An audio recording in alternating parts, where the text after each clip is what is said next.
anyone who ever watches this on review if I leave it up for review. The shonkiest live stream setup ever.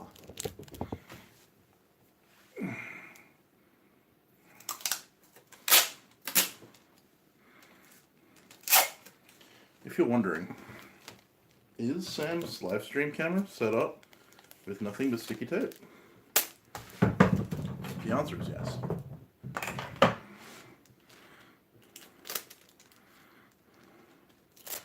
We are a high cost of production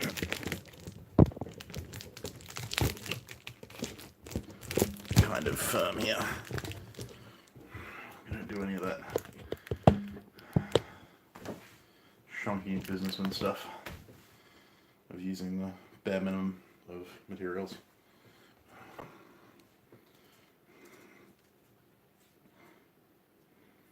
Hello!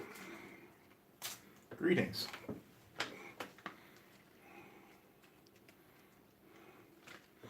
Welcome to another of my Handsanding Shenanigans live streams.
Should get this one finished at least.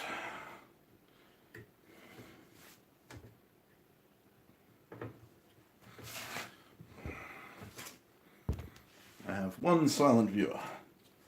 Hello, silent viewer.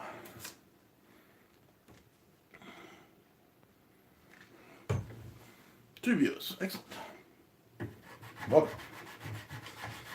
I know I'm like 10 minutes earlier than I advertised, but if I start the stream 10 minutes before I'm actually due to start, then yeah, it's more likely that the stream will actually be running when people come here, because sometimes I have issues with the stream not starting up properly. Thanks to Australia's dodgy internet. Yay!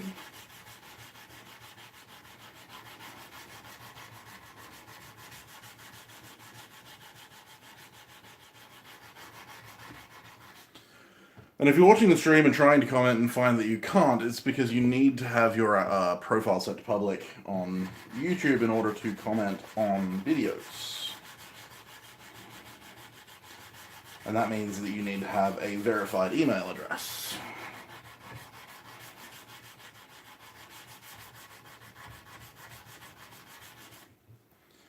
Which can be a bit of a pain.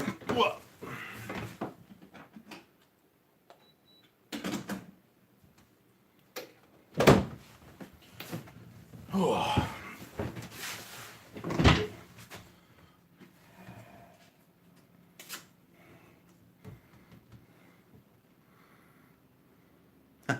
Excellent. You made it work.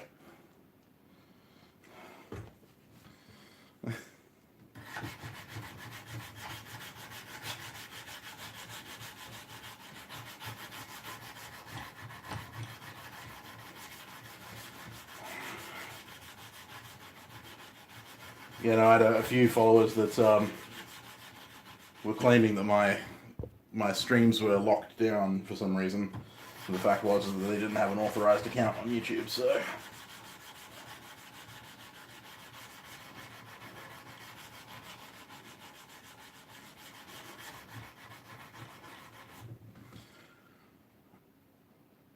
How's it going?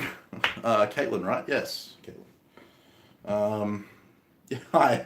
And, yeah, have a good sleep. It's probably, what, like 1 o'clock in the 2 o'clock in the morning where you are? Thanks for dropping in.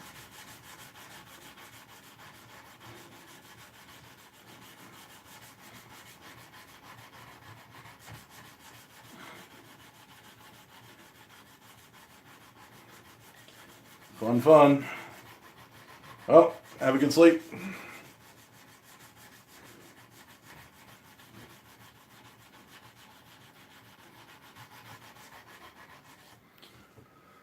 Always.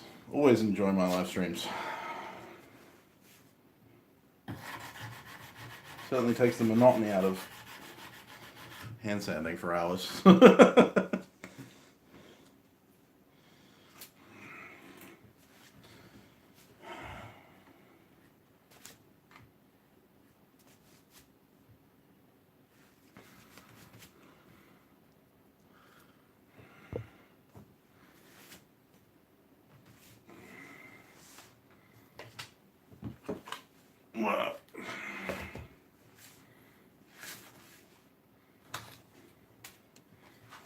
Make sure that's 400. Yep, that's 400. Good. Never can be too careful.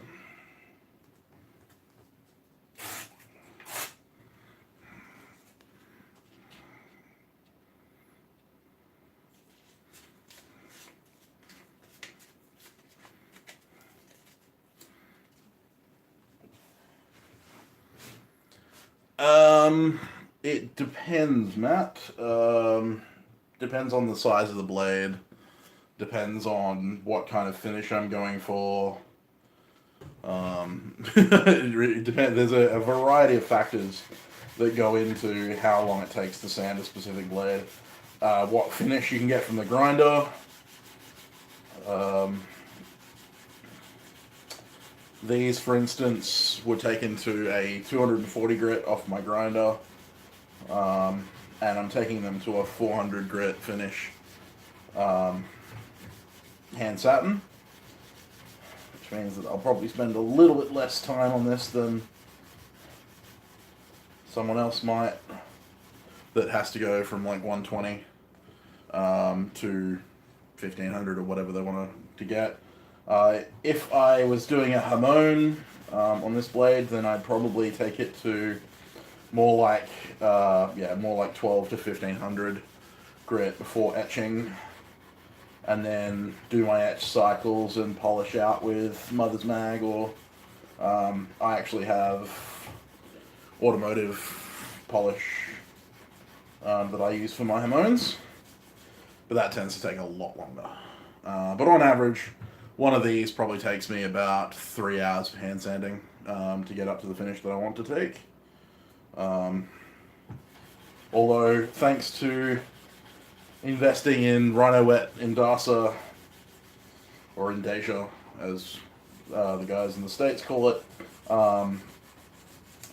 I've cut that almost in half. So it also depends on the tooling you're using. You get what you pay for. Rhino Wet's definitely a vast improvement over the standard silicon carbide you get from your local Bunnings, Lowe's, general hardware stores. They tend to carry silicon carbide, or as you know, wet and dry, the black stuff. Rhino Wet is vastly superior. It's also a tad more expensive, depending on where you get it from. But like I said, it's worth every penny. Oh yeah, no. Hand polishing is one of the longest jobs. The Basilard, which if you're a subscriber on my channel, you would have seen me upload yesterday, took me, I think it was 7.5 to 8 hours of hand sanding to get it to the finish that I took it to.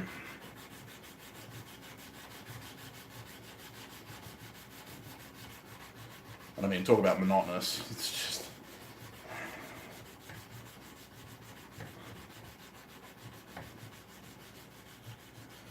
Also depends on your level of perfectionism. If you're if you're super anal like I am, then you try and get every scratch of every grit out before you go to the following grit. You want to make sure that your finishes are completely uniform, no J-hooks or anything like that. Yeah, zen, yeah. You can get a bit zen with it. I find listening to music or an audiobook or something like that does help. I also enjoy throwing live streams because it's a good time for me to do Q&A,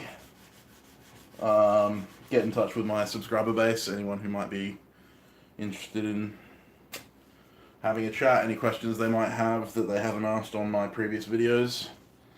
So yeah, that's why I do these Handsanding Shenanigans live streams. And I have done quite a few, it's just that I don't leave them up on my channel because most of the time it's just inane rambling.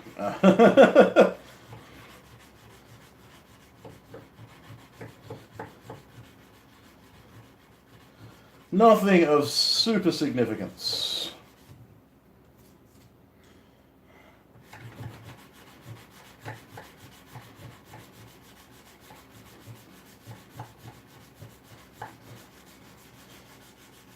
And like no one's going to sit through 2.5 hours to 3 hours of me answering questions and taking sandpaper to steel. They might do it when it's live, because then you can actually interact at that time, but watching it on reviews tends to be a bit boring.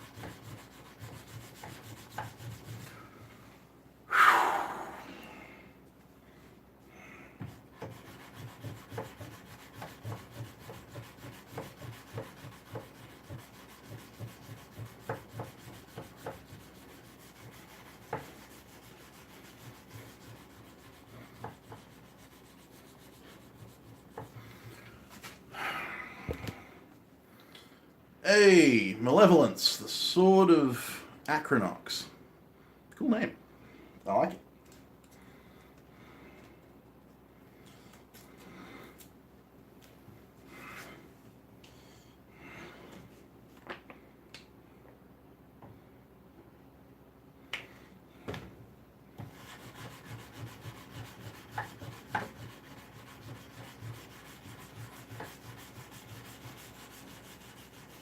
Sounds like a tabletop game. Or a movie. Or a book. Either way. Sounds freaking awesome.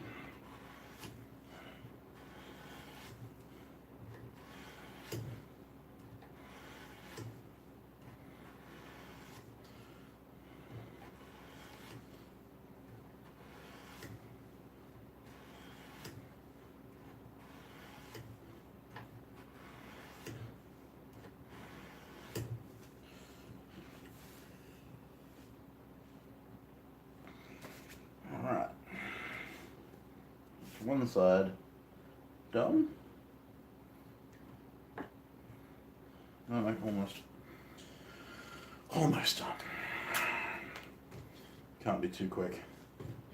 If you notice I'm tapping the screen, it's because I have to do that in order to get the chat. Oh, right, Alex. Cool. Cool. I didn't know that. Sam, how you doing, man? Good to see ya. Yes, the hashtag Tea for Change. I haven't forgotten. I might have to make some tea on this live stream. But suddenly got a hankering for some hashtag Tea for Change. I'll have to keep that in mind, Alex. That's a really cool day job, man. That's pretty cool.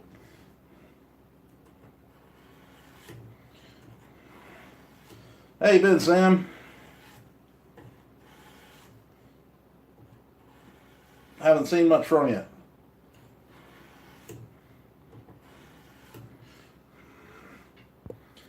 Been keeping alive?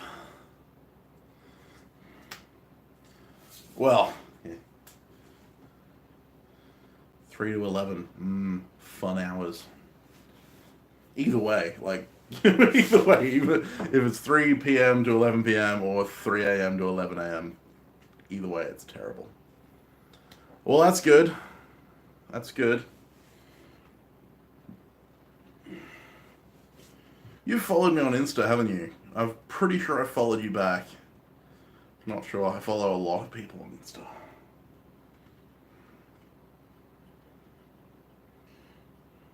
Getting a nice burr going.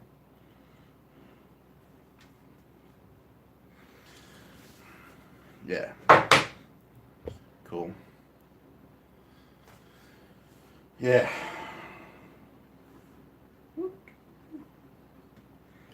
People ask me, I'm not sure you're going to be able to see that on the background of my incredibly... Can you see that? Yeah, there you go. You can see. It's very blurry. You can see the steel on the end of my thumb. I basically grind and then hand sand down to a 0 edge on most of the blades that I make. My theory is that if your steel can't stand up to being that thin, then there's something wrong with the heat treat. It's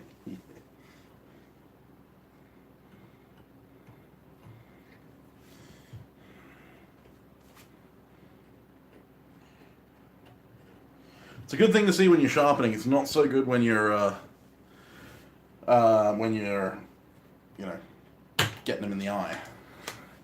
So the grit progression is going from that was 180, but that's 400 satin. So that's the finished result. 400 hand satin. Unfortunately, I started sanding this one yesterday when I took that photo, but then I stopped and left it wet, which is why it got all nasty and rusty. So wipe it off on my perfectly good shorts, because who needs shorts? That's right, these are my work shorts anyway. I think I left this one off at 180, so I grind... my grit progression on the grinder is normally 60, 120, and then if I have it 240, which I did for these. But if I don't, then it's 120. Yeah. And then basically when I come to hand sanding, I start back with 180 and then go 240, 400 satin for these ones. Yeah, it really depends on the project, but the majority of the stuff that I do at the moment, all of the knives that you've seen me upload recently, except my buoy, have been 400 hand satin. And one of the reasons for that is because if you're doing a really good job of getting nice, clean hand sand lines, then you shouldn't have to go any higher. And as far as being, repeatable, it's, yeah. Yeah, as far as it being repairable, well, not repeatable, but repairable, it's far easier to repair a 400 grit satin finish than it is a mirror polish on pretty much anything. And I try and think of the long term.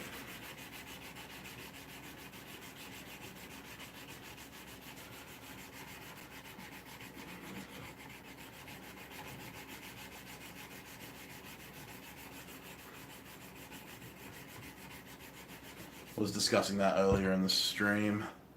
But yeah, when I'm doing Hamones and stuff like that, I tend to do a high grit, so 1200 to 1500 grit. I had some 2000 for a while, but somewhere up in those upper thousands. And then I do an Autosol or Mother's Mag or various other polishing compound finishes for that.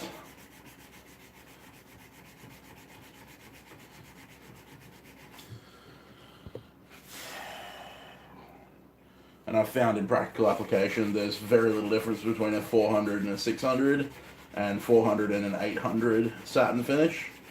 You can start to see a little bit of a difference in the 800, and occasionally I'll go up to that if I want it to be slightly shinier, but otherwise, yeah, I stay with the 400 grit finish.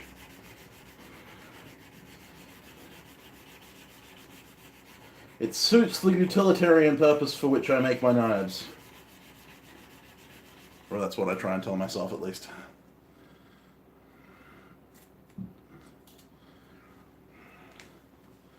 Yeah, I mean, 1200 is great for a showman. Yeah, stonewashing. Yeah, I haven't stonewashed a blade before, but yeah, I've seen a lot of really cool stonewashed blades.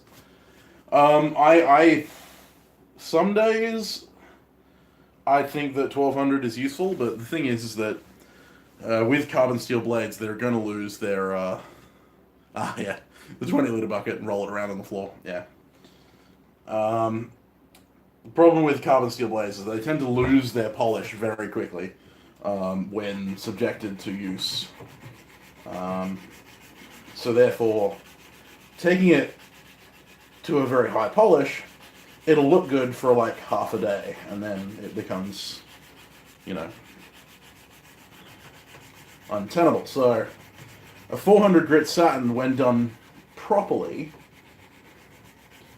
will hold up just as well as a 1200 or anything like that, and you still get the advantage of that shiny steel next to the forged texture, which you would have seen on that Seax blade that I did, or Sax blade, if you want to call it that.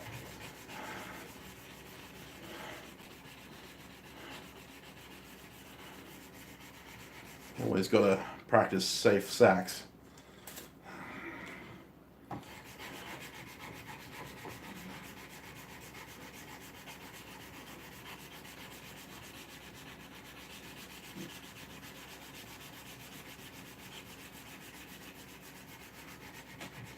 And if you if you haven't tried what Rhino Wet paper yet for your hand sanding, you need to try Rhino Wet paper for your hand sanding. I heard people raving about it for years and kind of thought, it's probably not worth it. Probably doesn't live up to the hype. Got some Rhino Wet and I am never going back. Seriously, this stuff is absolutely brilliant. Worth every penny. I'm not sponsored by Rhino Wet either.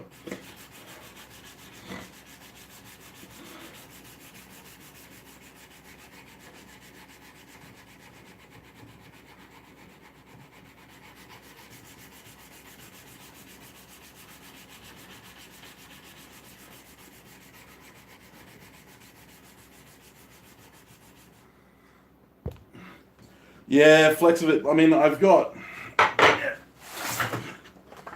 this stuff. Yeah, this is what I used every day. Funnily enough, when you buy the 50 packs from Gamaco, this is exactly the same price as the Rhino Wet. If you're actually getting the Flexivit from Bunnings, it's actually cheaper to get the Rhino Wet. Scarily enough.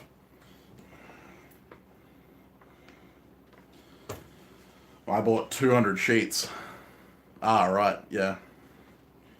Yeah, it is, yeah.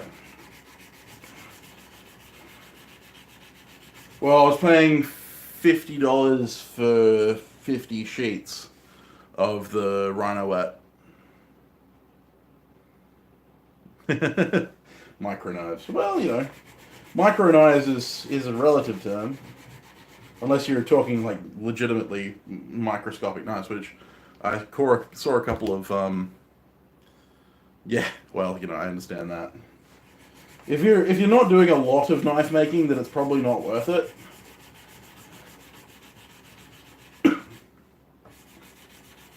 But being that bladesmith is kind of in the title of my company, yeah. 3-inch knives are good. I mean, realistically, and it's something that I've always subscribed to, you don't need more than a 3-inch blade for pretty much anything. I grew up around the farms, and, you know, a finger of blade should be enough to do everything you need to do. unless you're a sushi chef. But that doesn't mean that I don't make massive blades. Well, yeah, but you know, sword fighting, sword fighting. You don't sword fight with a 3-inch knife because it's not a sword; it's a knife.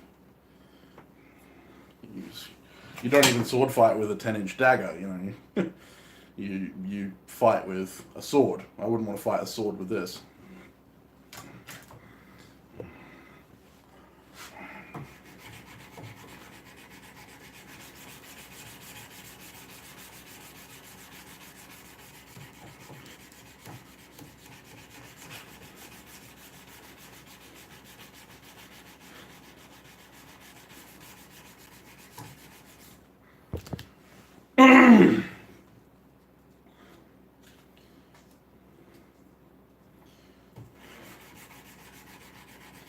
Yeah, I sword fight. I sword fight in my spare time, but I don't use a 3-inch fencing blade. I use a 39-inch fencing sword.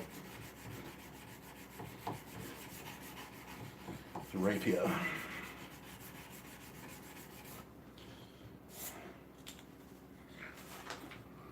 Shoes all up.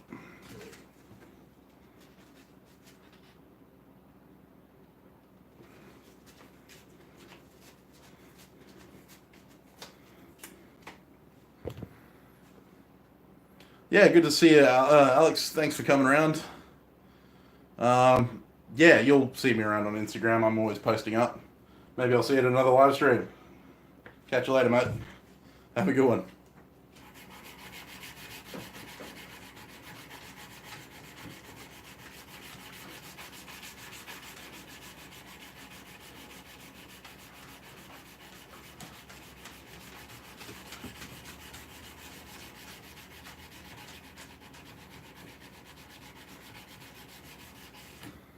Frilly Shadow.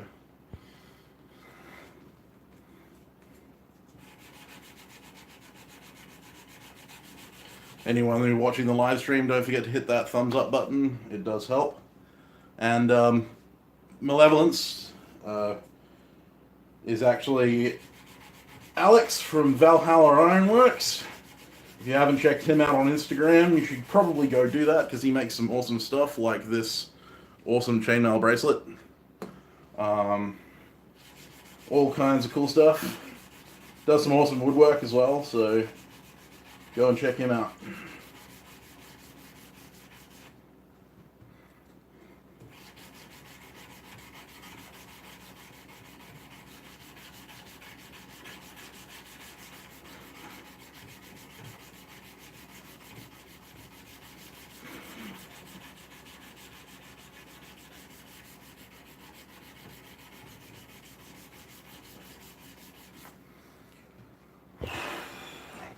Hey Luca, how you doing, mate? What's up? The roof. Beyond that, you know, tiles, then probably clouds, and then the atmosphere, and then space, and then, you know, who knows?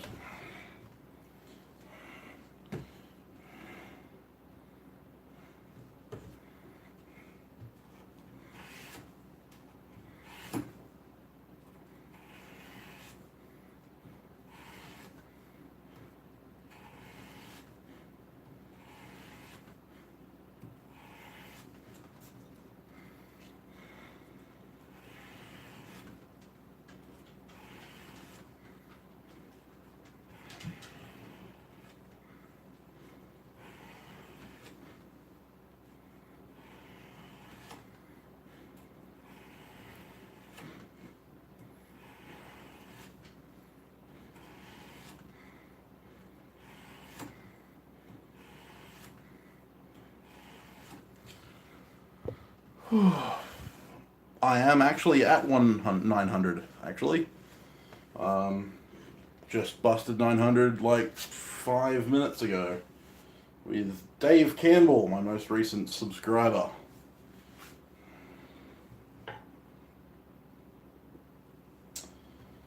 $100 to go till 1,000 subs and the 1,000 subscriber giveaway. Who knows what the giveaway is going to be for?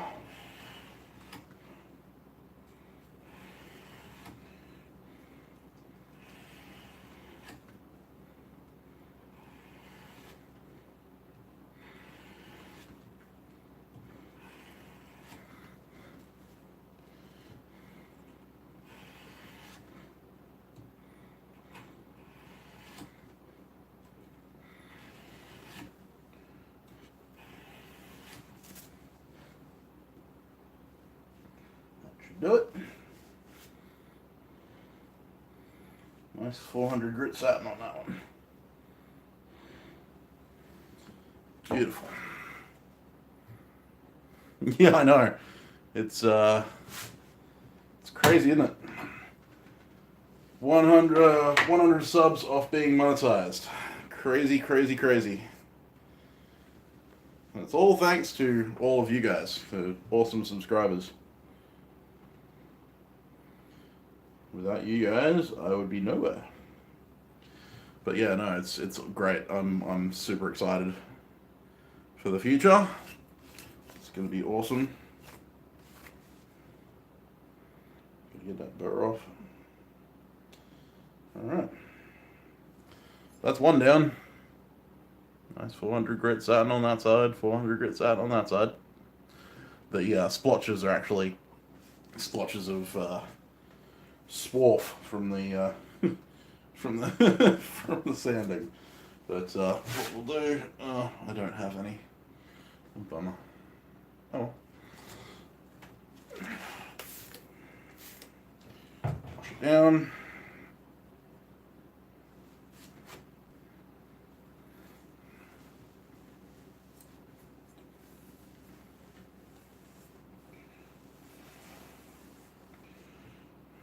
And don't worry, guys, I won't forget you when I'm super internationally famous. You know, Alex Steele levels of famous. Yeah. Yeah, it's been a good year. 1 year to 1,000. Not a stellar climb to the stars, but still a pretty impressive one. You can see the burr that's been lifted. Let's see if I can get it to focus. Come on. Focus, camera, focus. Remove my face. Yeah, you can see the burr there. That means that it's pretty much sharp. I'll take it to a stone just to hone it up a little bit, and then that'll be ready for sale, which this one will be at the Perth Knife Show. Anyone who's in Perth who may want to own something from me. Practice and consistency. Unfortunately, those are the only two things I can tell you. Some people use jigs, direct angle jigs. So they either set their platen to a certain angle and then have a flat block, like a square block that they bolt the knife to or grip the knife to. Others have an angled block that they then push to a flat platen, which is at 90 degrees to their tool rest. I've never used a jig. I grind mostly freehand or off the tool rest with a push stick. If you go to my 5-hour knife video, you'll probably see me use my push stick method. Most of the knife videos I've done, I use my push stick method, so if you're interested in that, you can see that there. Otherwise, yeah, it's just a matter of practice. Just consistency. Sharp belts. Cheers, Sam. That's really awesome, man. I mean, I use 4140 for my hammers and stuff like that. I haven't made any hammers recently because I've been focusing on my knife building. I still have about 1.5 meters of 4140 round bar sitting there waiting to be turned into hammers one day.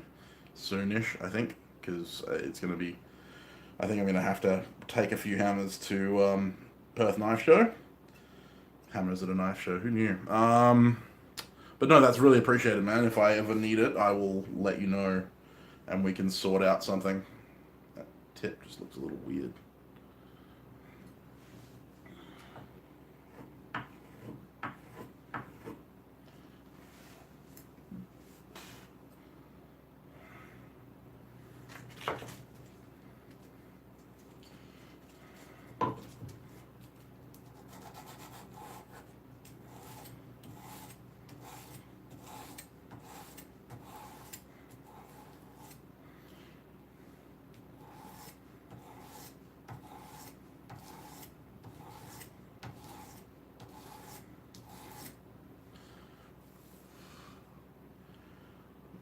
Yeah, the block method's great. I've seen a lot of people get really good results with it, so it's obviously a method that works.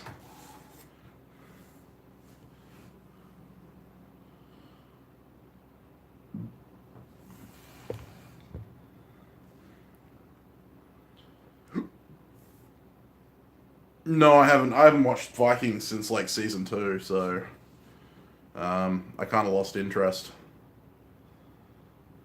after a little bit. God damn! Might have to get my RP7 out. This stuff is so acidic; it's already eating the steel. Um, I'll be back in 2 seconds, guys. Just gonna go grab my RP7.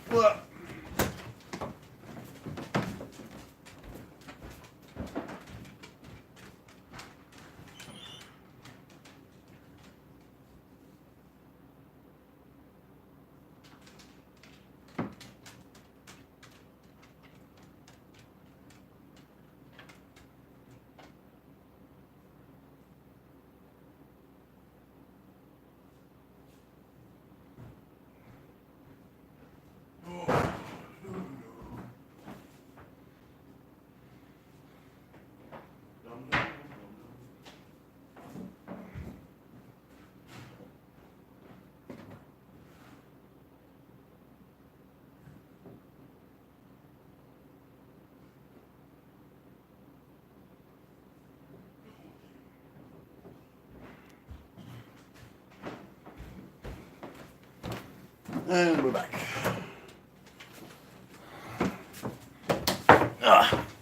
Sorry about that, guys. Just RP7. So basically, it's a Australian-based brand of WD-40.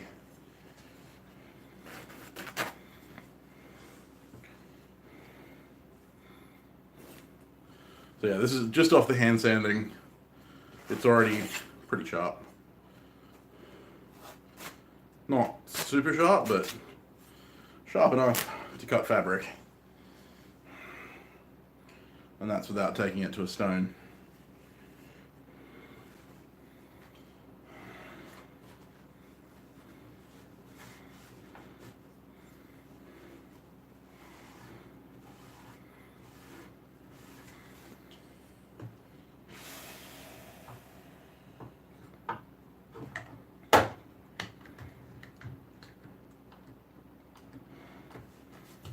But yeah, when I'm doing my final sand, I tend to use some form of oil rather than water because it tends to avoid it immediately rusting like it can if you use water or simple green or Windex.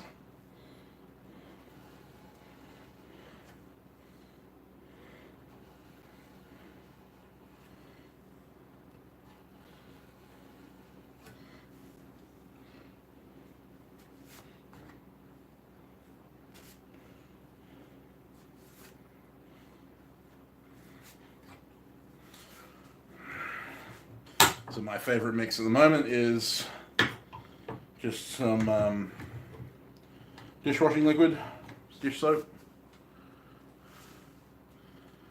Cheers, Sam. Thanks for dropping in, mate. I'll look forward to seeing you in the comment section or in one of my live streams, mate. Take it easy.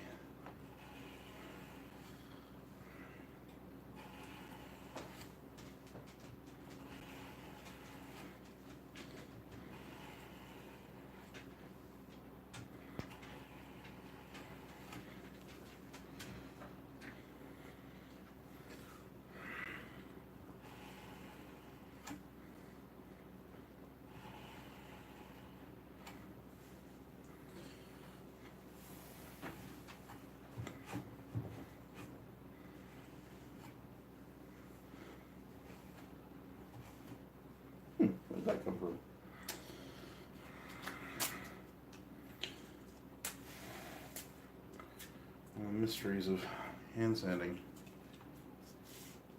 Dum dum dum dum dum.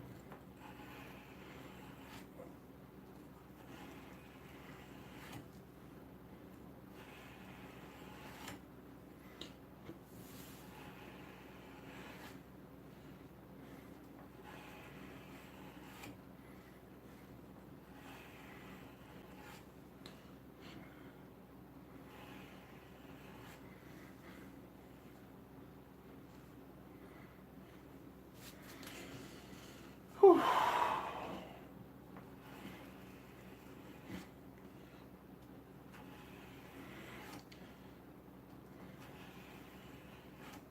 Always got to be super cautious doing your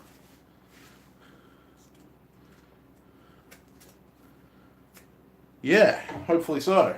I'm interested to see how it comes out, mate. How much did the design come out to?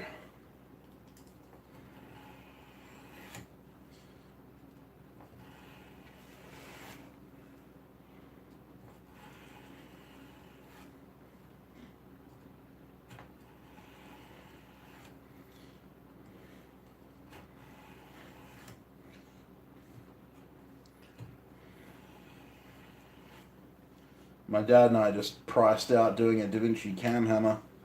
It was going to cost us like $400 if we couldn't find a suitable motor other than, you know, on the side of the road at home.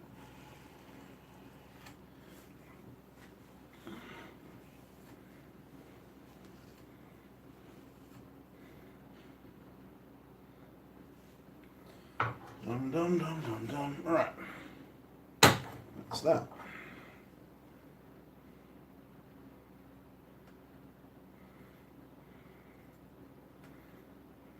That's much better. You don't get the horrible rusting marks that you do with dishwashing detergent with RP7 or WD-40 or 3-in-1. Just a nice, smooth, even finish.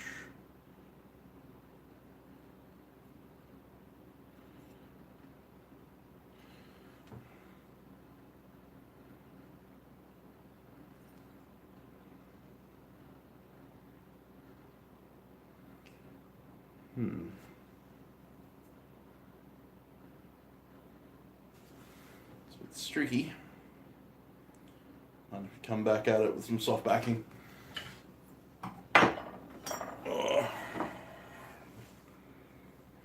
Take two.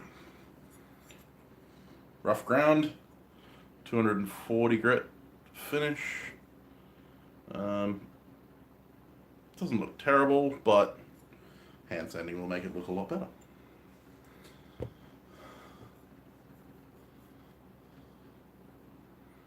Fair enough. Yeah, sounds good. Sounds about average.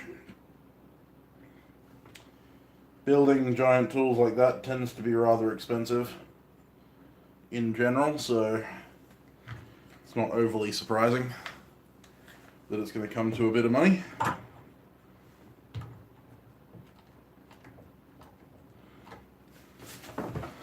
Oh, dum dum dum dum dum.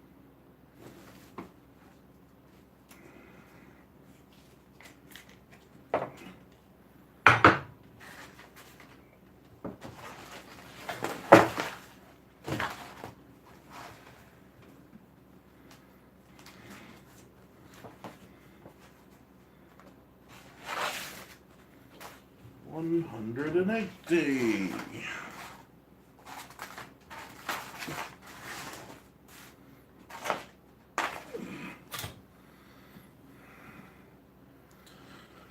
It'll speed up certain productions, yeah, for sure. Absolutely. Certain processes will definitely be sped up.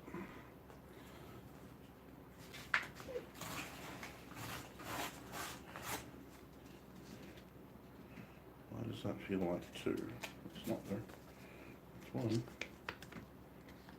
does it feel like two?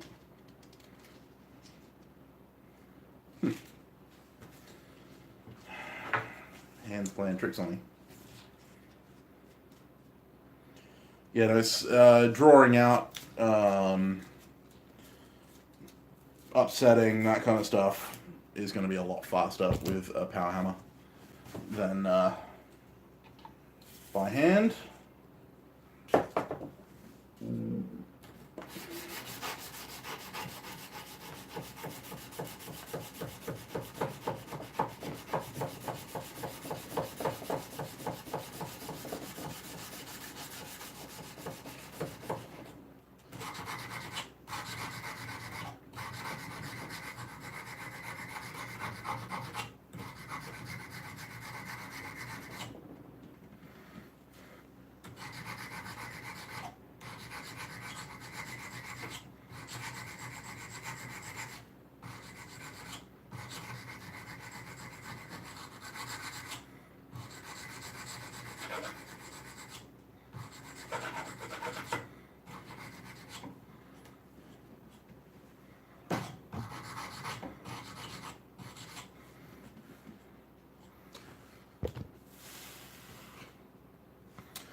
The Da Vinci Cam Hammer is the easiest and fastest and cheapest to build.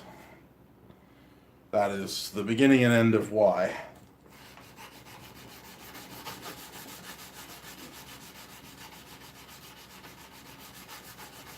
If I had my way, I'd build a ABS tire hammer instead, but they are more expensive to build, a lot more labor intensive. They're also louder because they run much faster.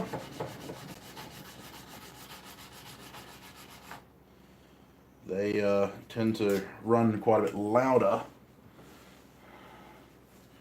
than their counterparts. So, yeah. In all, I think the Da Vinci is a better choice for suburbia. If I had a giant property and plenty of space, then yeah, I wouldn't have an issue with making a tire hammer. But yeah, for my purposes, a Da Vinci hammer will do everything I need it to do.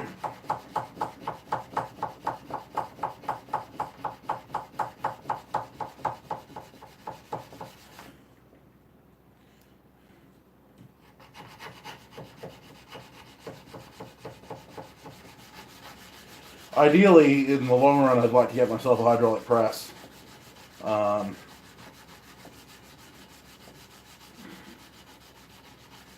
For hammer eyes and stuff like that. I've been looking at fly presses. maybe one day. If I can convince Bruce to give me a deal on them, maybe.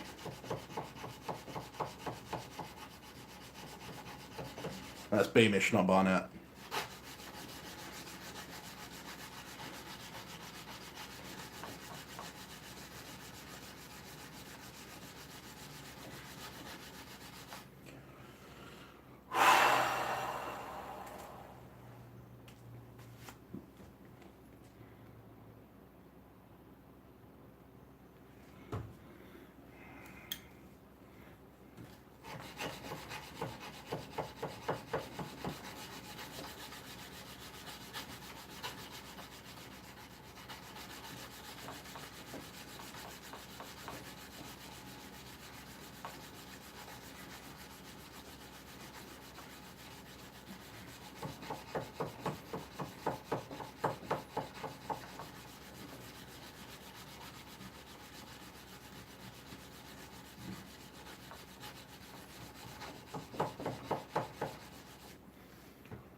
Yep, that will mediate some, but not all of the noise. Unfortunately, you're never going to get away from the thump thump thump thump thump thump thump thump thump thump thump thump thump noise. Um, and in terms of the overall effect, depending on what you have it sitting on, you'll your the vibrations will go through the ground for quite a while, of quite a ways. When I do striking in my shed with my little striking amble and stuff like that, no matter how I have it mounted on rubber or whatever, the actual ting noise doesn't travel very far, but the thump of it traveling through the 180 mils of concrete I've got poured still travels 2 doors down. So it's an unavoidable truth that power hammers are very noisy.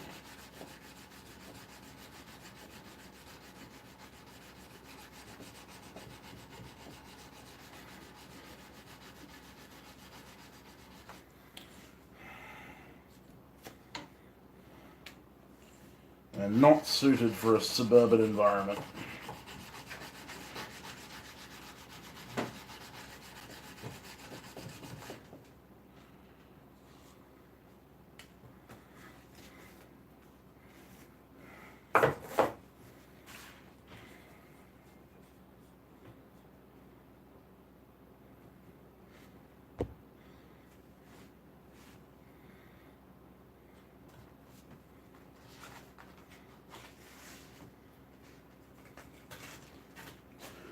Not all presses are super loud. If you go hydropneumatic, they tend to be a little bit quieter. The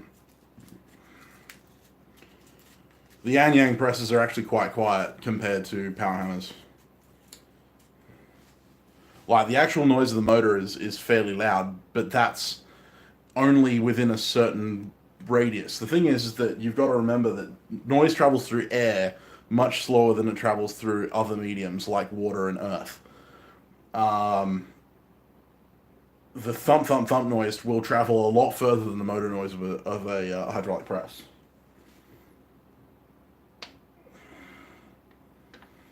But yes, a fly press is definitely on my list.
At the moment, the next meet's probably going to be on for just after the Perth Knife Show. We're thinking the 2 weekends after the Perth Knife Show at the moment, but I've got to discuss it with Buck, so that will depend on whether or not we have a place to do it. Unfortunately, we had no place to do it over the last couple of months because Buck has been out of the country, so...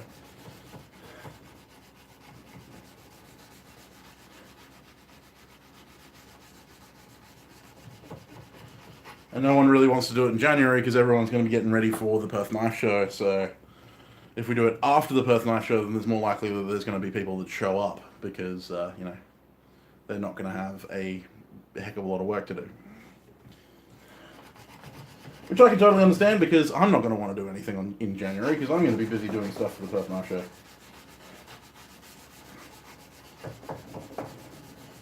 Like, I mean, what I'm doing right now, these are for the Perth Knife Show.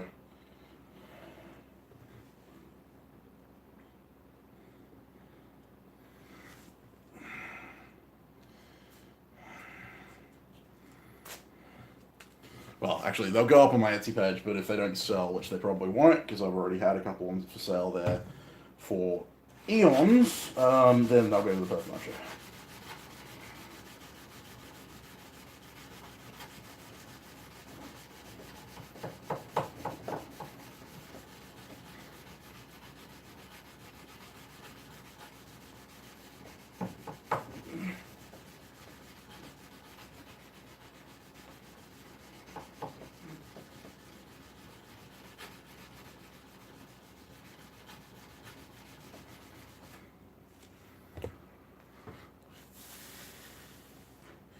You can't go for full membership until 12 months after you've done your probie, so August of next year.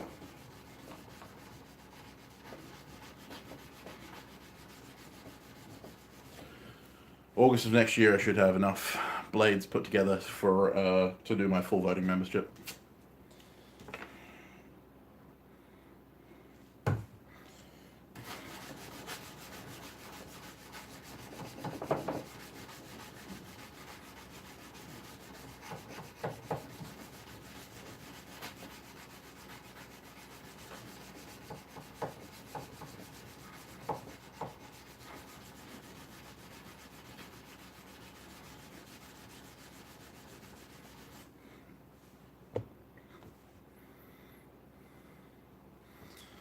Yeah, well, I had a lot on my plate last year. Well, I had a lot on my plate this year, I should say. This year has not been the easiest year for me. So, I'm surprised I even got it. I was very prepared to be told that I had failed, so I wasn't, I was very surprised when I actually got my probie certificate.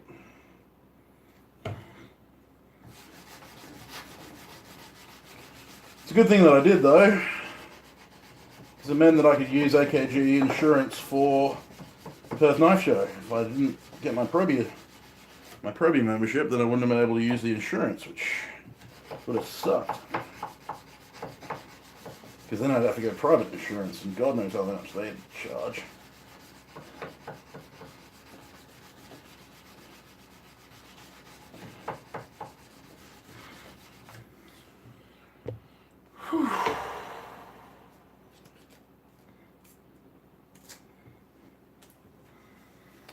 I'm planning on making a set.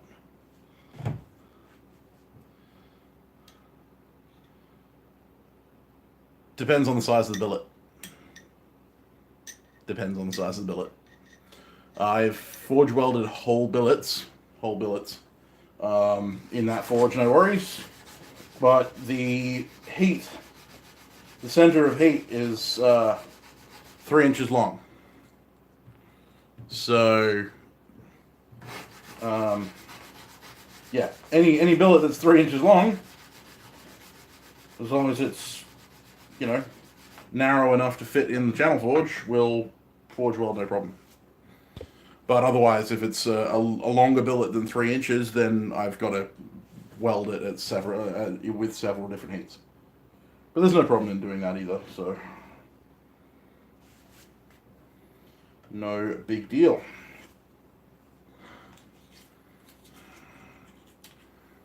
$240.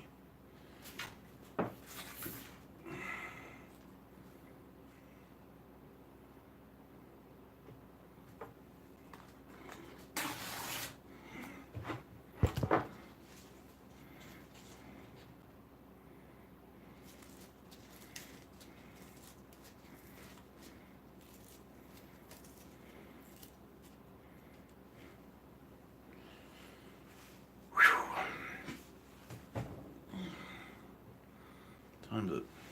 Almost 4 o'clock.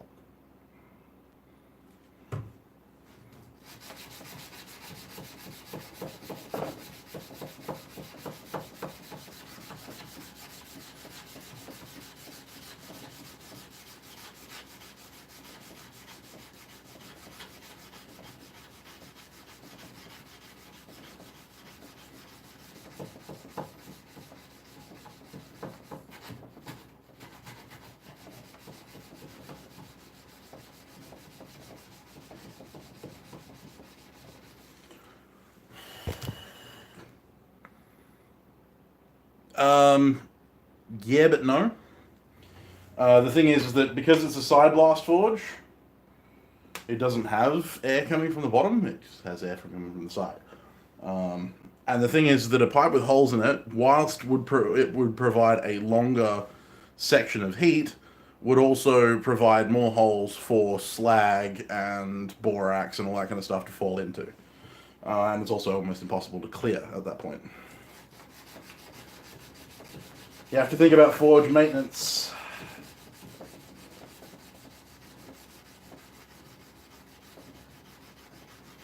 One big hole is a lot easier to clear than several small ones.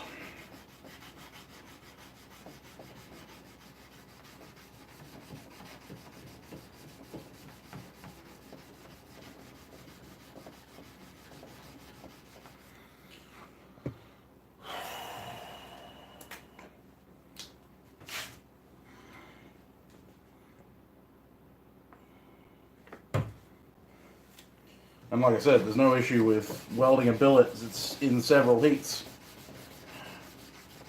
Just got to be careful. You know, a longer heat's not gonna work any better. It's just gonna be easier because it's only gonna heat once rather than several times. But if I was gonna do that, I may as well just make a dedicated gas forge welding forge, which is what I'm planning on doing because screw that. Well, I can forge weld in my portaforge, no worries. And have a couple of times.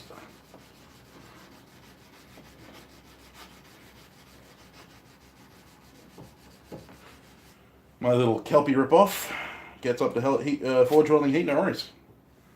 As long as I set my air and my gas at the right pressures. Keep the flame relatively neutral. And block off the doorways. Or mostly block off the doorways because you don't want to completely contain it. I get a forge welding heat, no worries. But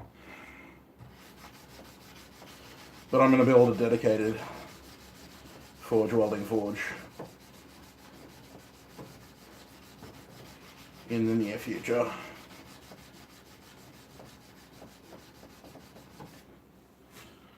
Because why wouldn't you?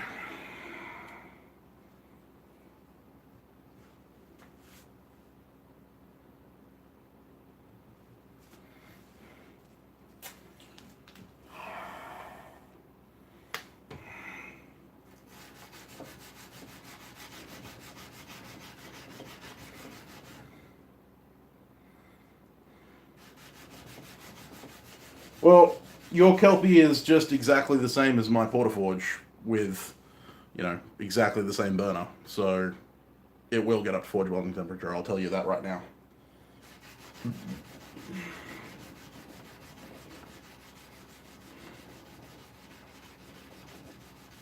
It's exactly the same burner and exactly the same bricks. The only difference is the metal that goes around the bricks, which doesn't actually make a difference to how hot it gets. So yes, your Kelpie forge will actually get to forge welding temperatures.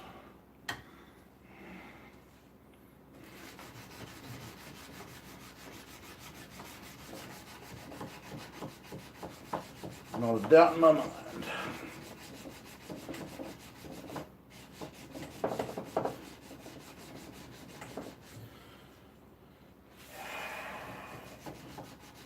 If you're not welding in your gas forge, it's because you're not controlling your temperatures right. You're not giving your billet enough time to soak at welding temp. You're not cleaning your surfaces or boraxing them properly. Or you're not running your gas at high enough pressure or your air open enough. Or you're running too much of an oxidizing fire, which means you've got, not enough gas and too much air.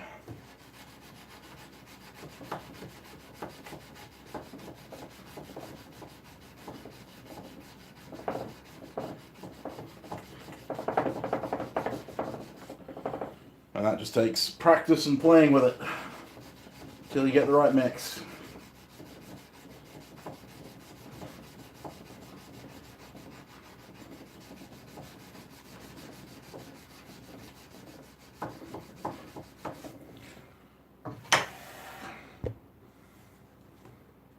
No, my stepson doesn't do any forging. The only forging he's ever done was what he did at the Perth Knife Show. Um, I can't have him in the workshop because he takes a lot of monitoring, and at the moment I am too busy making stuff to monitor him while he does stuff, and he's been a little bit of a handful anyway, so I can't trust him to be in my workshop and not kill himself. So no, he hasn't been doing any forging.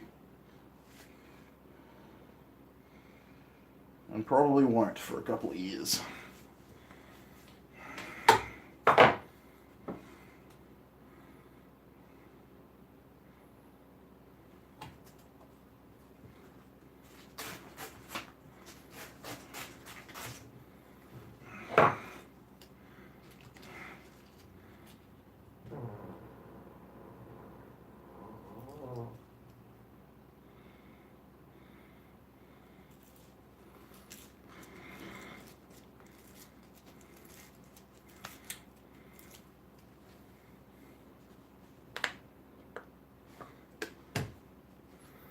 Yes, I have. I've actually been interacting with Matt and Ilya for a while.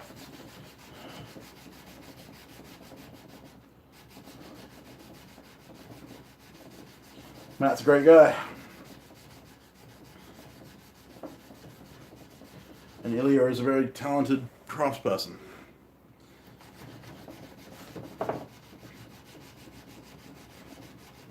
I love their attitude. I was one of their first subscribers, actually. Back before they were That Works. Back when it was just Ilya's channel.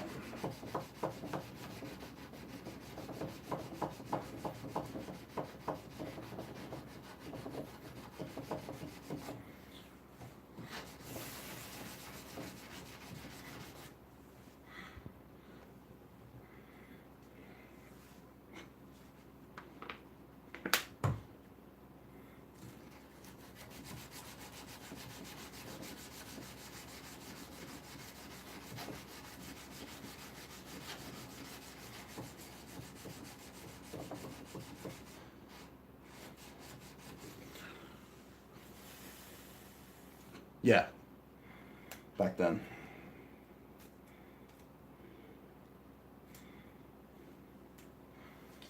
Yeah, no, I've been following Matt and Ilya for a long time. I've been following Matt since before Man at Arms Reforged came out.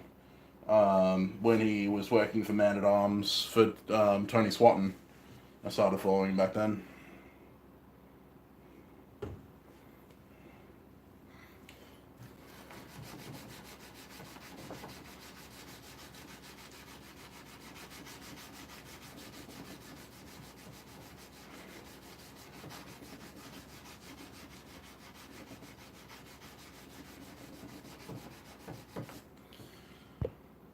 I try and keep my fingers on the pulse of the knife making community and sword making communities. They kind of link, so.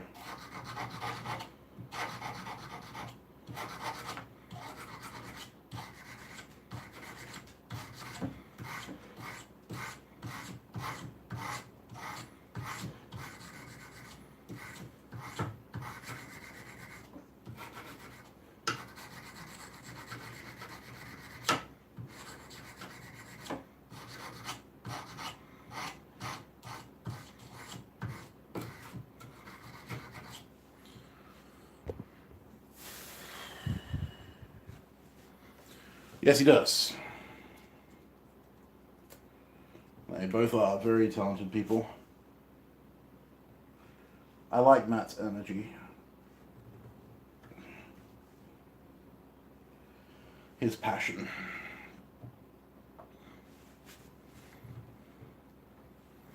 I like the fact that Ilya is very real, very centered. They work with each other very well.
Yeah, it's a Type 18.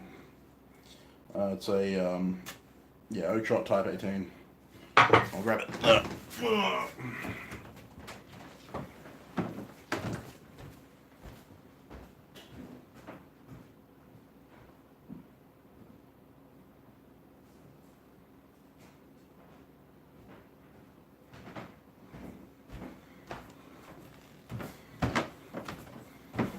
So yeah.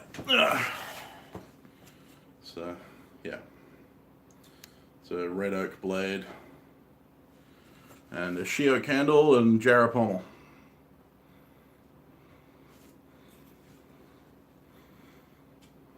Based on a couple that are in the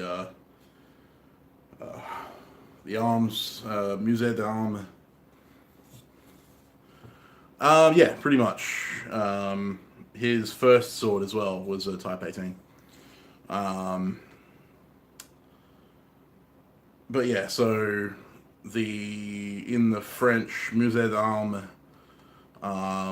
in Paris has a couple of similar Type 18s to this one.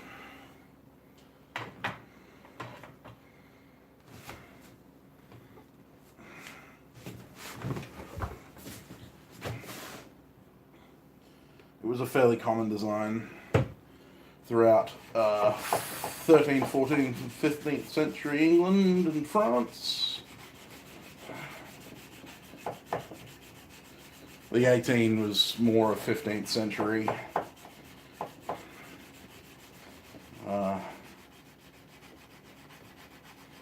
Earlier arming swords tended to be more spatulate tipped.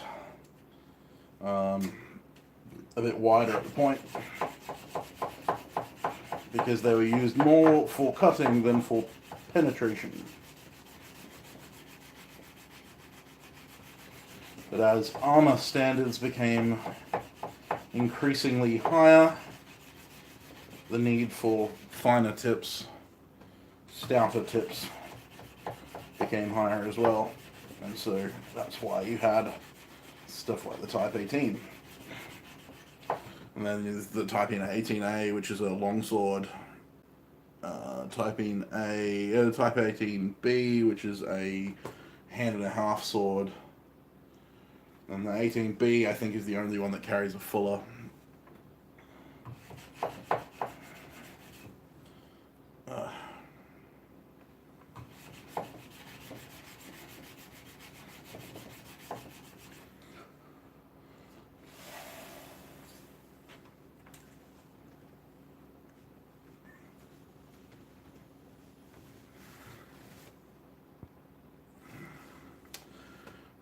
They're basically stopped at the moment.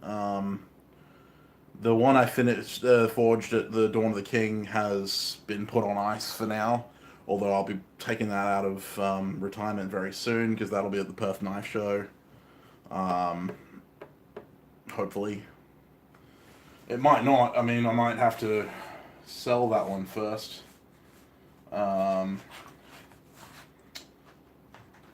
Before the knife show, but we'll see. I have a customer already lined up, so that one might go by the end of the year. And my falchion has been sitting there waiting for heat treatment. I'm actually thinking that I'm going to have to make up a heat treating facility here at home. Unless I can get out to one of my friends' places that have a much longer forge and get it heat treated, then Flynn is a bit hard to get a hold of at the moment because he's working, so.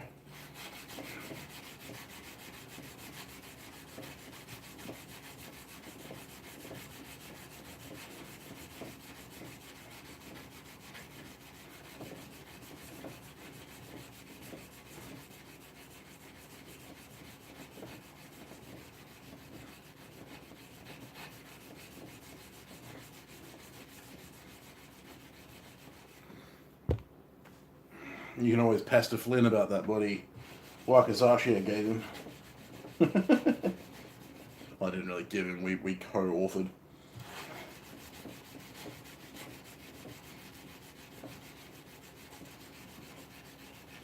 You can ask him how the grinding and heat treating's going. I bet he doesn't have an answer. But no, I'm going to do some pre-heat treat sanding on the falchion very soon. It's going to take a day or so.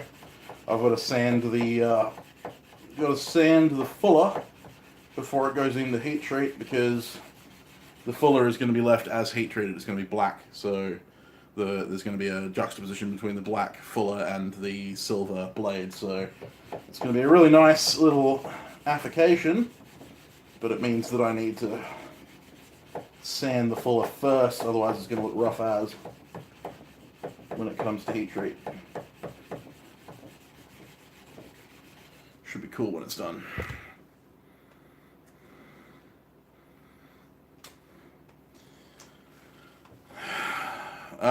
Yeah, I don't know. Well, I mean, it will fit. It'll go through both kelpies. It's a 30-inch blade, so it's quite long. I think kelpies are, the bricks are like 8 inches long, so they're only, two kelpies together is only a 16-inch forge, which would probably be long enough. But yeah, need a long quench tank. 30 inches is quite a hefty bit of steel. I have a quench tank here that I can do it in, but just need don't have a long enough forge. I've thought about doing an Alex steel and painting the heat with my forge, but I don't like that idea because it's unreliable to get even heat across the blade, especially given such a thin cross section loses heat too fast. Oh.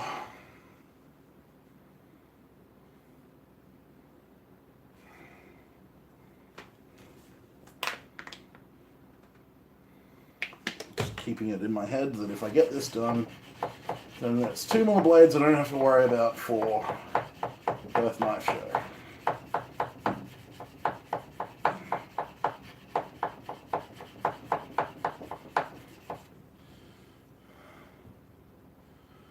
Yeah, I did, yeah.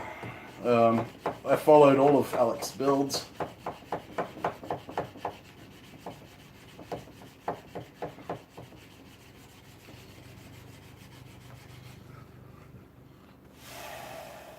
I didn't particularly like his katana build, as far as that goes.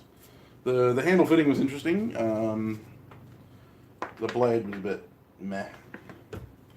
I was really upset that he didn't cutting around the tip to get the pattern to follow the blade naturally. I really hate the fact that the tip runs off. The pattern runs off the tip rather than following it. Yeah. The thing is that, like the amount of energy that I put into building that and then have it only used for one purpose just seems like a real waste of time for me at the moment. Given my situation, I have thought about it, and I have, I've got the ability to do it, and who knows, maybe I will, but especially given that it's now 5-an season, and if I get caught lighting a charcoal fire here in Granada, I get a $10,000 fine. It's definitely not something that I'm planning on doing anytime soon. 5-ans won't be up until April, so gas it is.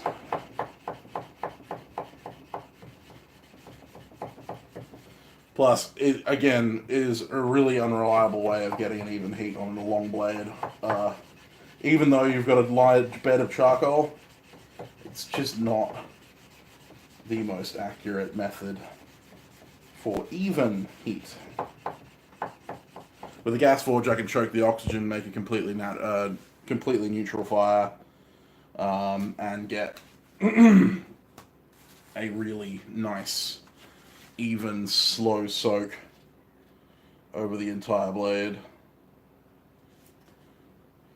Whereas with a charcoal forge with a pipe with holes in it, you'll always find that the pressure will be higher at one side than the other, normally the side closest to the to the blower unless, of course, you've got it blocked up close to the holes, in which case it'll be the force. And the higher the airflow, the hotter the forge. So that's another risk for overheating your blade.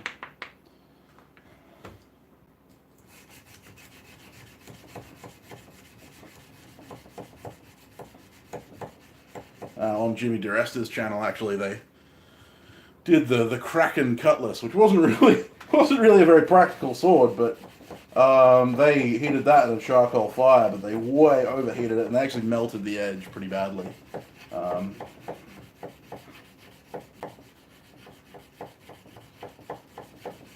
I'm just glad it's more of a wall hanger than a functional sword, to be honest.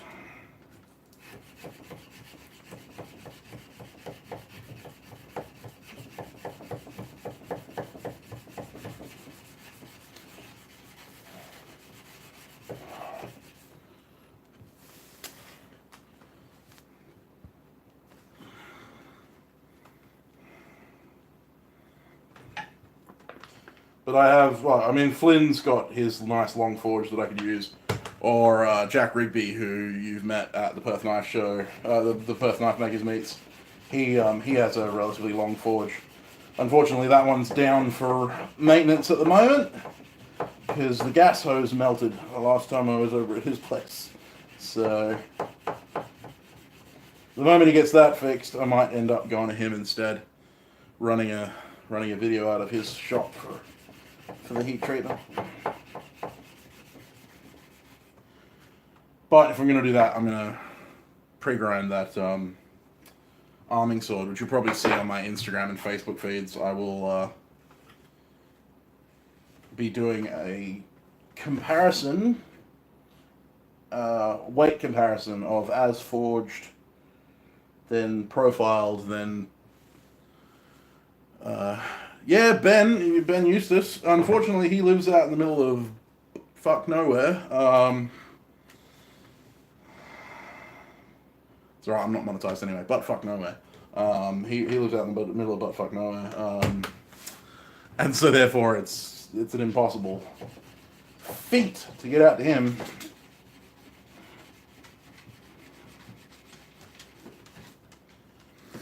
If I could, I would. Ben's an awesome guy.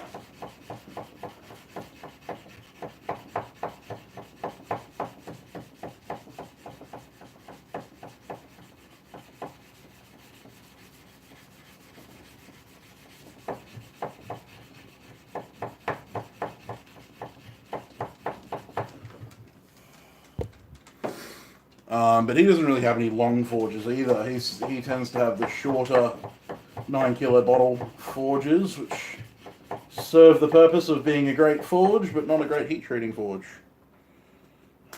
No, I want to make a dedicated heat treating forge at some point. I don't have that many dedicated forges. I'm not going to have any bloody workshop space.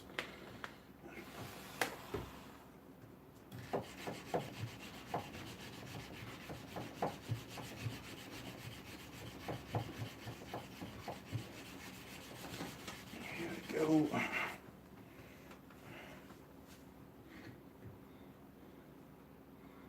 Oh man, suck. It's returned to chaos completely. It is a complete pigsty.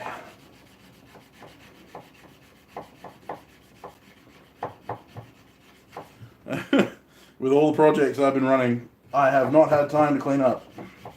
And my magical friend is currently very, very busy, so I haven't had anyone out here to help me fix up the atrocious nature of my workshop. Uh-oh. Oh, that didn't last very long.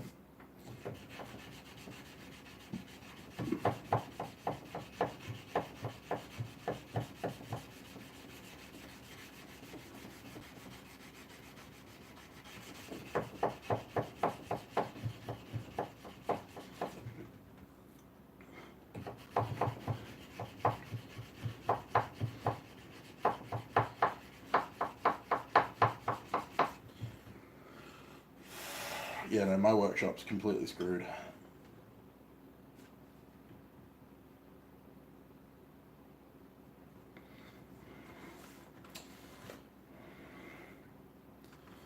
But I've been told the messier you are, the more intelligent you are, so I must be a freaking genius.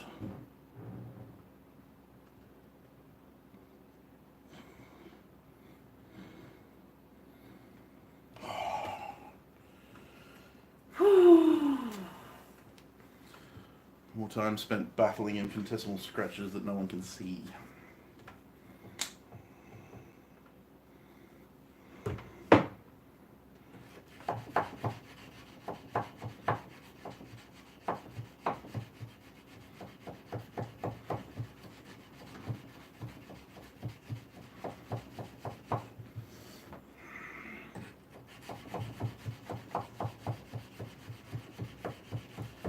My dad always told me that perfect is the enemy of good.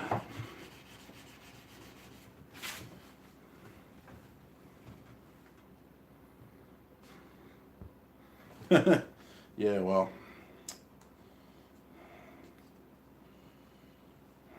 You shouldn't be worried about your ATAR anyway, unless you plan on getting into a very highly rated university. In which case, if you really, really want it, you can do a TAFE bridging course.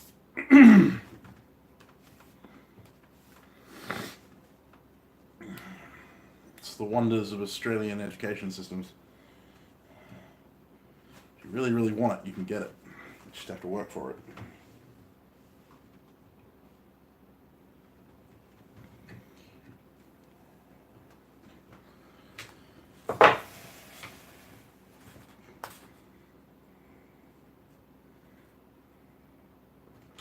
Is this 180? No, 180. I don't need 180, I need 400. Man, I feel like it's time for a hashtag T for change.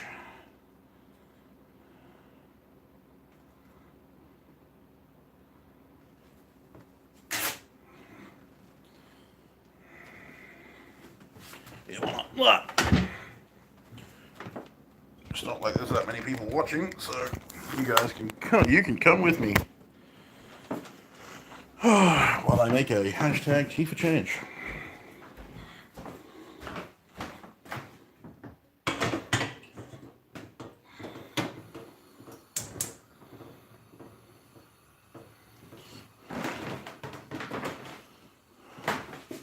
Yeah, which ones? I haven't noticed that. Just maybe not the channels I'm watching.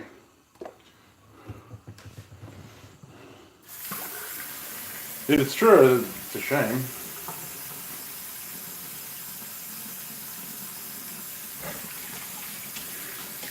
And I don't think Alex got very political. Not that I've seen, at least. Torbjorn Ahmed's definitely not political. He doesn't speak in his videos.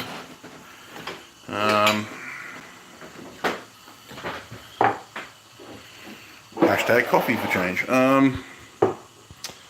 Yeah, Christ-centered ironworks. Haven't seen him be very political.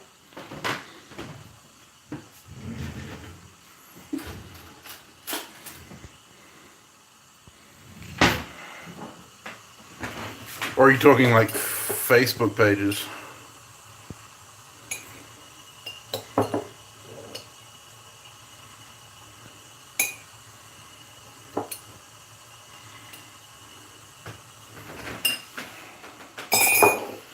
Oh, well, I mean, Chandler... Yeah. I haven't followed Chandler for ages, since he got kicked out of his last shop. Yeah, and that was because he was getting political. He was... Chandler got political on Facebook, and then his landlord saw it, didn't agree with what he was saying, and kicked him out.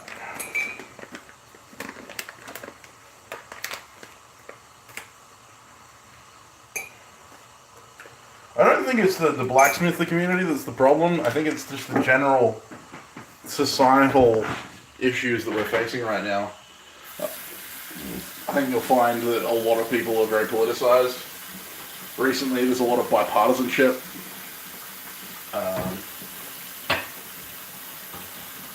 I don't like it. I don't like the current political climate, but I stay out of it. It's not my business. At the end of the day, I've got my opinions, but no one needs to hear them unless they specifically ask for them. Because, you know, opinions are like buttholes. Everyone has one. But, you know, don't take it out in public. Yeah, we can be. We can be lucky in Australia, although there's a lot of political stuff going on in Australia as well. Trust me, I get dragged into it every friggin' week. Just not publicly, thank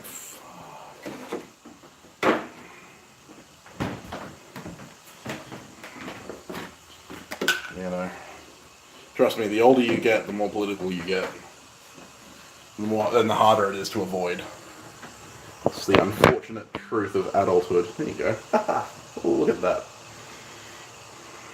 Sitting on top of the chopping board that I made, which features in a few of my Instagram photos and stuff like that. So if you ever wonder what that wooden background is and behind some of my knives, that's the red oak chopping board that I made. Got seawater in my beard. Went for a swim this morning in the beach. Nice. The one thing I like about summer, I hate summer in general, but there's one good thing about summer, is that you can go to the beach and have a swim and not freeze to death. Gonna have to get my snorkeling gear out. If only I had a waterproof camera. Maybe one day. Make a fishing channel. Not like I have time for that anyway, or money. God, the amount of money that gets sunk into fishing channels. I watch a lot of YouTube fishing channels. Rocket Kit is one of my favorites. Rod, he's awesome. A few others, like Florida Keys kayak fishing. Steve, he's pretty cool. Black Tip H. Land shark fishing. Thresher fishing occasionally, though his his attitude tends to be a little bit grating. His laugh is weird. Like, you know, no offense to that guy. I love him and I love his content, but wow, man, his laugh is something else.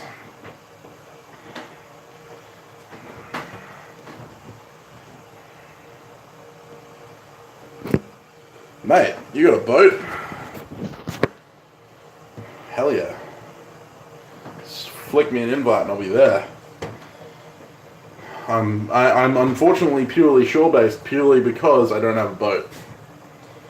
I love the idea of doing kayak fishing, but there aren't many kayaks out there that are rated to hold my weight, so chances are very slim that I'll ever be kayak fishing, or, you know, at least be kayak fishing in the next couple of years. Oh, I look as tired as I feel, which is bad.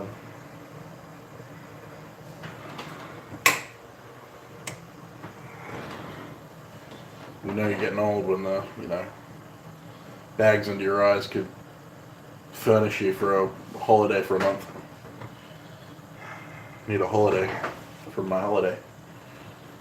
So what kind of boat you got? Or what kind of boat your parents got? I'm not sure if it's your boat or theirs. Sweet. Riviera.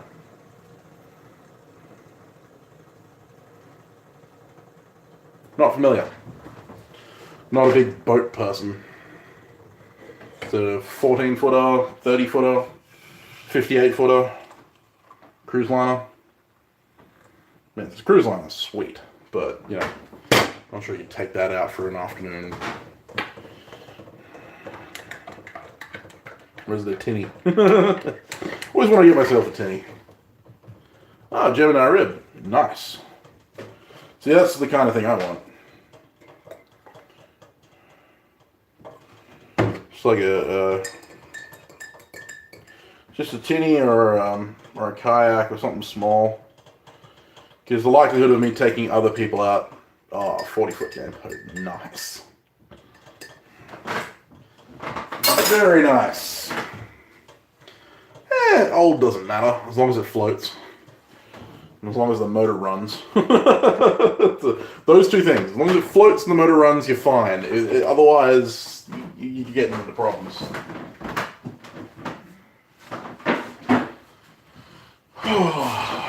Yeah, no, last time I went out on a boat, I was 17, and it was a 30-foot pleasure boat. We went out around the back of Garden Island. That was fun. We caught some good fish. Whoa! Still alive? Well, yeah, that's boats in general, though. Boats in general are rather expensive.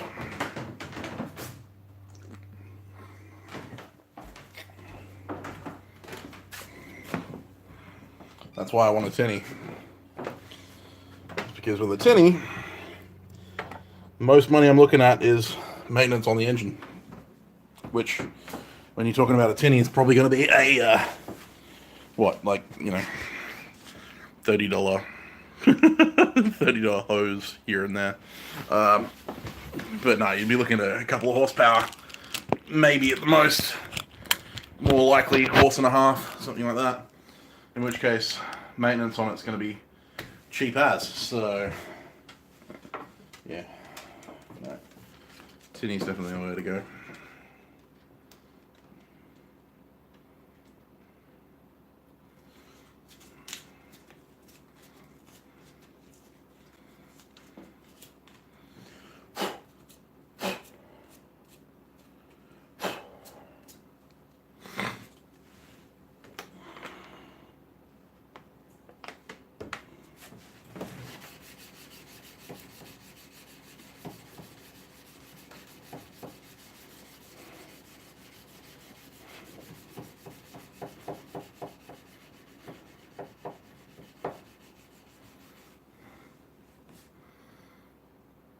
Oh yeah.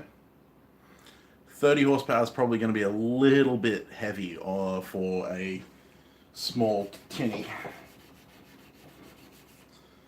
I think that would drop the back out of it.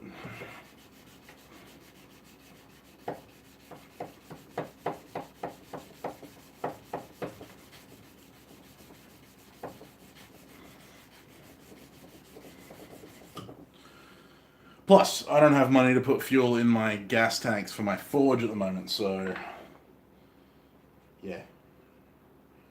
Getting a boat is very low on my priority list. High on my priority list is making sure I have stock for Perth Knife Show in February. Everything else is secondary.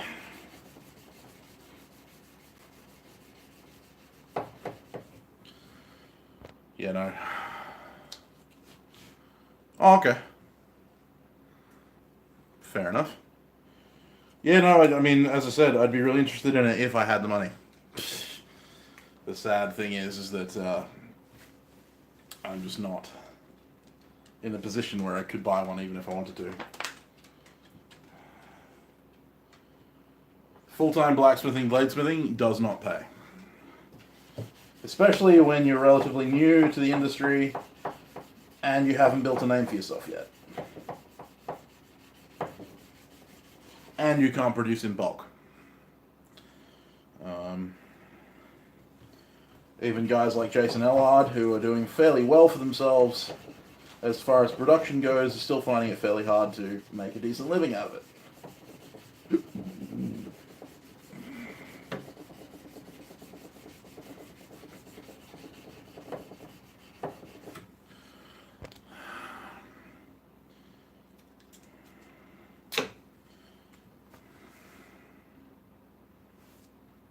Yeah, well, I mean, that's the hope. Although Bruce and stuff like that have the advantage of having vast amounts of really, really powerful machinery that they bought when they were working for the mines. Mark Sinclair, Bruce Barnett, Bruce Beamish, all those guys are ex-mine workers, ex-supervisors from large companies. And they built up their tooling while they were still working.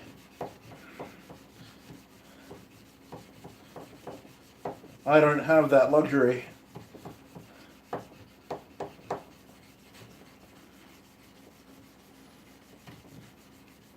But I'll get there. Just gotta work hard. Nose down, thumb up.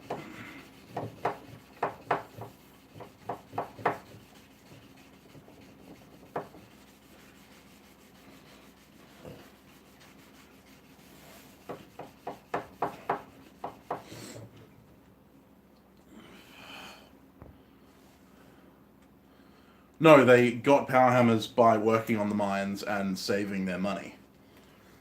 Bruce was a supervisor on the mine sites up in Tom Price and Parabadoo for like 10 years. Made, 180 to 230k a year, and then saved up enough to buy himself a power hammer.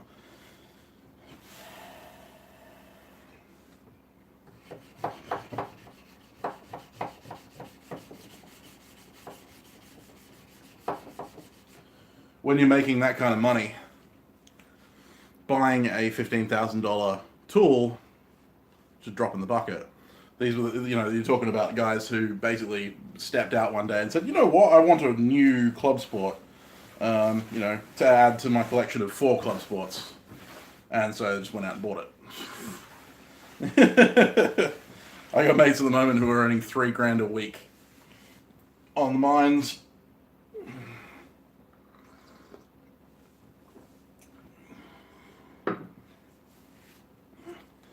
And yet, they have about as much money as I do in the bank.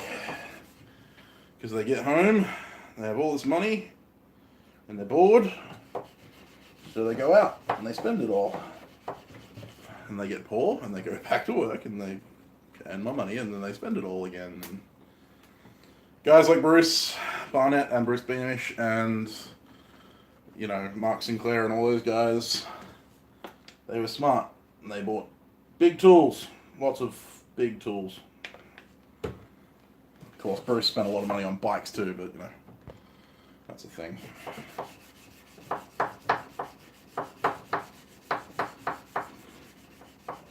Majority of the time, if you ask for advice from full-time bladesmiths, blacksmiths, and other kinds of craftsmen, they will tell you, get a decent paying job and save. Save, save, save. And while you're saving, start looking for good deals on power hammers, hydraulic presses, that kind of stuff, and build up your tooling. Build your workshop on a large piece of property that you buy. Set yourself up so that you don't have anything that you need to buy by the time you retire.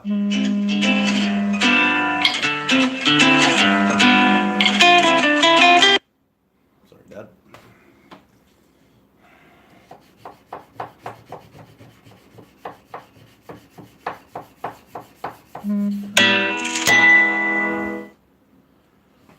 I was a security officer for 10 years. Fair enough.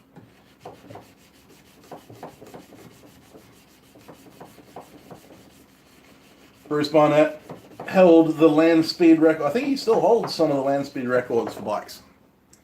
He used to fly over to America to compete. He holds the world record.